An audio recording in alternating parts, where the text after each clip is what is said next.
क्या आपने कभी सोचा है कि जिस मन को हम पूरी जिंदगी नहीं संभाल पाते, उसी मन को जो जीत लेता है वह व्यक्ति कैसी शांति पाता होगा। लेकिन सवाल है कि मन इतना शांत होगा कैसे, कैसे करेंगे इसको। आज हम यही जानेंगे भगवान श्री कृष्ण की वाणी से। आज हम अध्याय 6 के श्लोक नंबर 27 का अध्ययन करेंगे। तो आइए शुरू करते हैं। कृष्णाय वासुदेवाय हरये परमात्मने प्रणतः क्लेशनाशाय गोविंदाय नमो नमः। श्री कृष्णं वंदे जगद्गुरुं। जय जय श्री राम। तो आइए पठन शुरू करते हैं। ओम श्री परमात्मने नमः।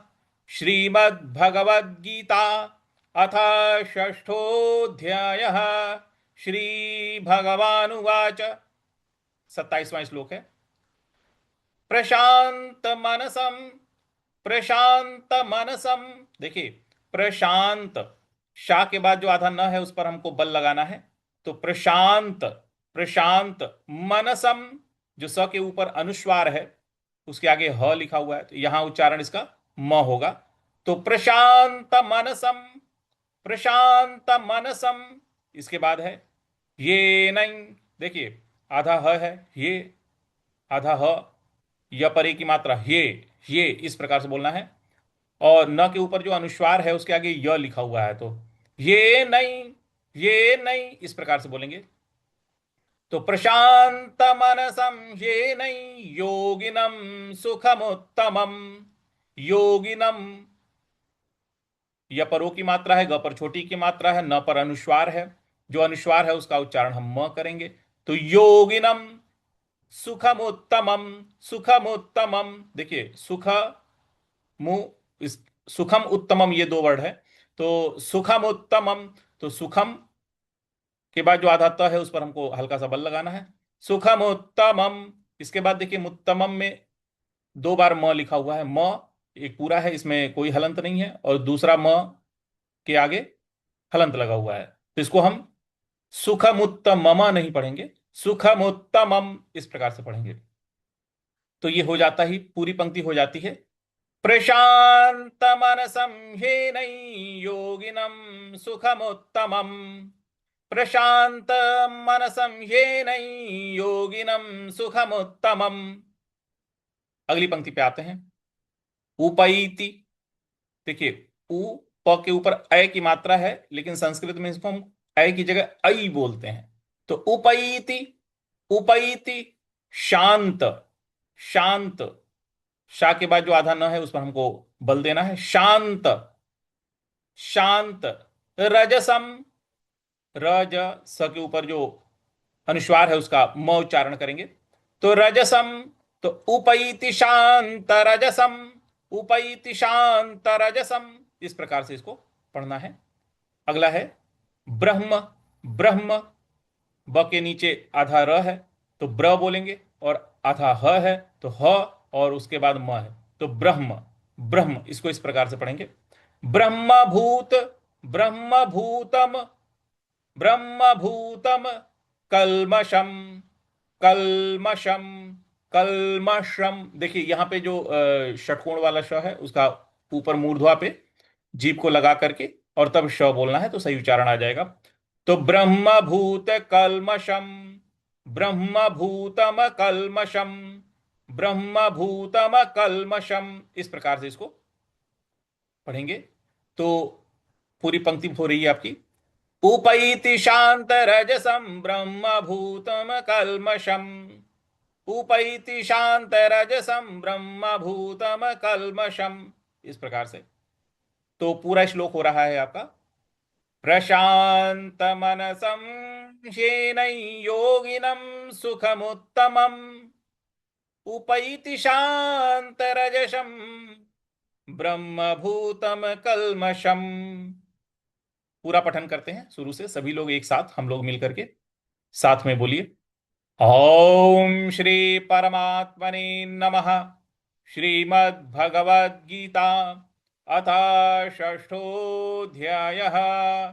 श्री भगवानुवाच प्रशान्तमनसं येन योगिनं सुखमुत्तमम् उपैति शान्तरजसं ब्रह्मभूतमकल्मषम्। इस प्रकार से इसको हम लोग पढ़ेंगे। देखिए, व्याकरण आप लोग कॉपी पेन में नोट कर लिया करिए और इसका अभ्यास किया करिए। और जो भी आपको अच्छा लगता है या जो कुछ भी लगता है इसमें, आप उसको कमेंट में जरूर डाला करिए। ठीक है। तो अब हम इसके शब्दार्थ की तरफ आते हैं। श्री भगवान उवाच, श्री भगवान बोले, प्रशांत मनसम। प्रशांत मनसम का अर्थ होता है जिसका मन पूरी तरह शांत हो गया हो। प्रशांत मनसम। ही, जो हे का आधा है वो दो इसमें मिले हुए, तो ही का अर्थ होता है निश्चित। एनम, एनम का अर्थ होता है इश। तो ही का अर्थ है निश्चित, एनम का अर्थ है इस। योगिनम, योगिनम का अर्थ हो गया योगी को। सुखम, सुखम का अर्थ हो गया सुख। उत्तमम, उत्तमम का अर्थ हो गया उत्तम। उत्तम, कैसा सुख? उत्तम सुख, सात्विक सुख। सबसे शांत जो सुख होता है उसको हम सात्विक सुख समझते हैं, सात्विक सुख मानते हैं, उसी में परमात्मा का निवास होता है। तो शांत रजसम, शांत रजसम का अर्थ है जिसका रजोगुण शांत हो गया हो और वो सतोगुण में स्थित हो गया हो। ब्रह्मभूतम, ब्रह्मभूतम का अर्थ हो गया ब्रह्म रूप बने हुए। जब मन शांत हो जाएगा, शांत अवस्था को प्राप्त करें, तो ब्रह्मभूतम, ब्रह्म की तरह ब्रह्म रूप हो जाएगा। कौन? साधक। तो ब्रह्मभूतम, ब्रह्म रूप बने हुए। अकल्मषम, अकल्मषम का अर्थ है जिसके पास, जिसके सभी पाप जो है नष्ट हो चुके हैं।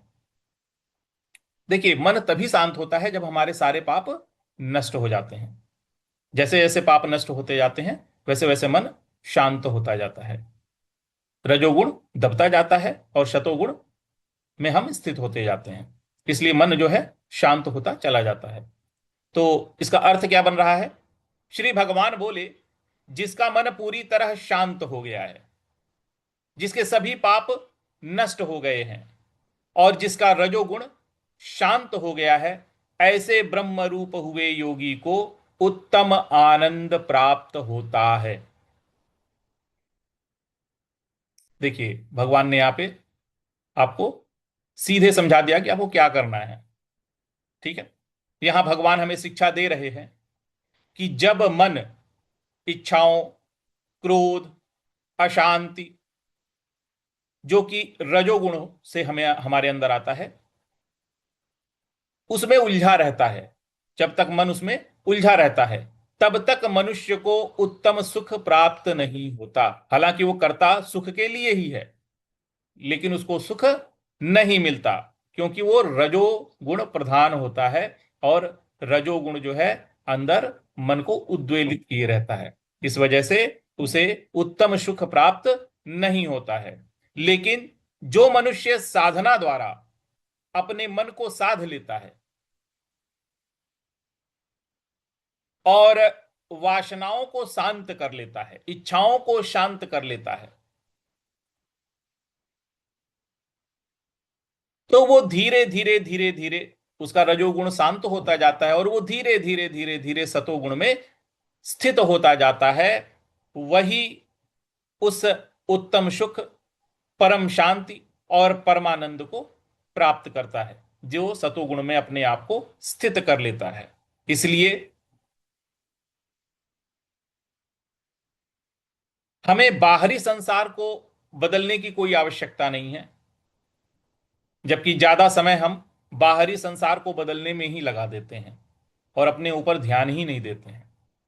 तो बाहरी संसार को भगवान यहाँ पे समझा रहे हैं कि बाहरी संसार पे ज्यादा जो है दिमाग लगाने की जरूरत नहीं है। वहां उतना ही करिए जितना जरूरी है, जिससे आपका रोटी, कपड़ा और मकान और जरूरत की सारी चीजें पूरी होती हों।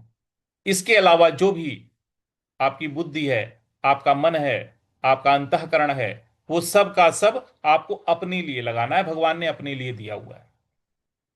ठीक है। तो भगवान हमें यहां पे समझा रहे हैं कि हमें बाहरी संसार को बदलना जरूरी नहीं है, बल्कि अपने मन को जीतना है, मन को सतोगुण में स्थित करना है। क्योंकि अगर आपने मन को जीत लिया, हमने मन को जीत लिया, तो सारा संसार अपने आप ही जीत उठता है, हम जीत जाते हैं। मन को जीतना, क्योंकि पूरा संसार किससे है? मन से ही है। मन ही उसमें राग द्वेष विषय वासना क्रोध इस तरह की चीजों से हमें जोड़ के रखता है। और अगर हमने मन को जीत लिया तो संसार तो हम अपने आप ही जीत जाएंगे। उत्तम सुख को अपने आप ही हम प्राप्त होंगे, सतोगुण में अपने आप ही स्थित होंगे। तो भगवान का सीधा आदेश है कि मन को कैसे शांत करना है, कैसे हम अपने आप को स्थित करें सतोगुण में, और कैसे हम परम तत्व की ओर आगे बढ़ें, परमात्मा को प्राप्त करें, ब्रह्म स्वरूप में स्थित हों और ब्रह्म को जान सकें, परमात्मा तत्व को जान सकें। तो आज के लिए हम इतना ही रखते हैं। कृष्णाय वासुदेवाय हरये परमात्मने प्रणतः क्लेशनाशाय गोविंदाय नमो नमः। श्री कृष्णं वंदे जगद्गुरुं। जय जय श्री राम।